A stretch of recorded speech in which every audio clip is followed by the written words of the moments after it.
Alhamdulillah, asyhadu an la ilaha illallah wahdahu la syarika lahu wa asyhadu anna Muhammadan abduhu wa rasuluh sallallahu alaihi wasallam. Ikhwan fillah, tidak terasa kita akan memasuki 10 malam terakhir di bulan Ramadan. Insyaallah tabaraka wa taala. Yang malam tersebut tidak asing lagi di antara kita bahwasannya lebih baik daripada 1000 bulan, khairum min alfi syahr. 1000 bulan itu 83 tahun, 4 bulan, sekitar 10 hari.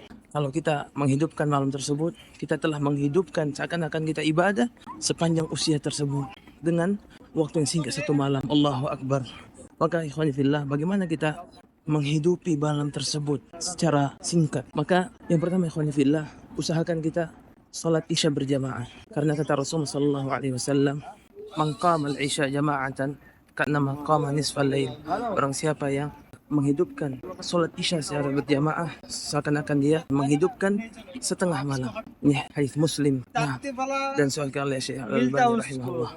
Yang kedua, usahakan untuk salat subuh berjamaah. Kata Rasulullah sallallahu alaihi wasallam di hadis yang sama, "Wa man shalla subuh jama'atan faka'annama qama laila kullah." Seakan-akan dia menghidupi seluruh malam tersebut. Makanya, ikhwan fillah, ada dua perkataan di kalangan ulama tentang apakah salat subuh itu menghidupkan setengah malam yang terakhir, karena tadi ada salat isya yang menghidupkan setengah malam. Maka kata Ibnu Khuzaimah di dalam kitabnya, babun anna salat subuh afdal min salatil isya bi marratain. Bab bahwasanya salat subuh itu lebih afdal yang berjamaah dari salat isya 2 kali lipat. Karena kata Rasulullah SAW seakan-akan menghidupkan malam sepenuhnya. Masya Allah, orang yang subuh berjamaah di malam Lailatul Qadar dicatat Allah sebagai orang yang menghidupkan malam seluruhnya hanya dengan salat subuh berjamaah. Alhamdulillah, ini sangatlah besar karunia dari Allah Subhanahu wa taala. Itu yang kedua.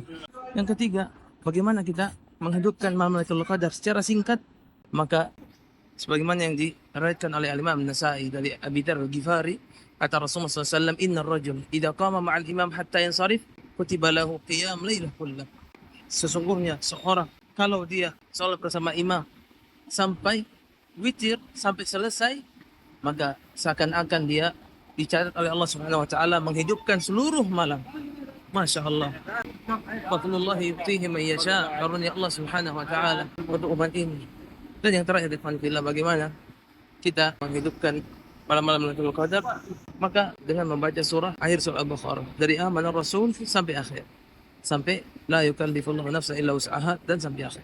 Maka kata Rasulullah sallallahu alaihi wasallam sebagaimana yang dalam hadis Al-Bukhari dan Muslim dari sahabat Abu Mas'ud radhiyallahu taala anhu, kata Rasulullah sallallahu alaihi wasallam, "Man qara'a ayataini min suratil Baqarah kafatah." Barang siapa yang membaca 2 ayat dari surah Al-Baqarah, maka telah mencukupkannya. Kata Ibnu Mas'ud radhiyallahu taala anhu, mencukupkannya dari qiyamul lail, dari salat semalam suntuk. Allahu akbar. Anda salat di malam Lailatul Qadar 2 rakaat. Sebagaimana Anda salat 2 rakaat 83 tahun, 4 bulan, 10 hari. Ini kalau satu dibalas satu oleh Allah Subhanahu wa taala kebaikan, dan itu tidak di sisi Allah Subhanahu wa taala. Di sisi Allah Subhanahu wa taala, "Man jaa'a bil hasanati falahu asyru amsalihha." Barang siapa yang mengamalkan satu kebaikan, maka Allah lipat gandakan menjadi 10 kebaikan. Allahu akbar, dzalika fadlullah yutihi man yasha. Berlagi di hadis ila 700 la aqafin katsira. Sampai 700 kali lipat, sampai berlipat-lipat, kata Rasulullah SAW. Allahu akbar. Maka ikhwan fillah, begitulah cara singkat kita menghidupkan malam Lailatul Qadar. Dan ini untuk orang-orang yang malas. Dan orang-orang yang bersemangat untuk beribadah kepada Allah tidak mencukupi diri dari ibadah yang mudah tersebut. Dia terus qiraatul Quran, zikrullah, merajaah ilmu, mentadabburi ayat Al-Quran, baca tafsir Al-Quran. Wallahi ni'mah. Maka semoga ini bermanfaat. Sallallahu alaihi Muhammad wa ala alihi sahbihi wasallam.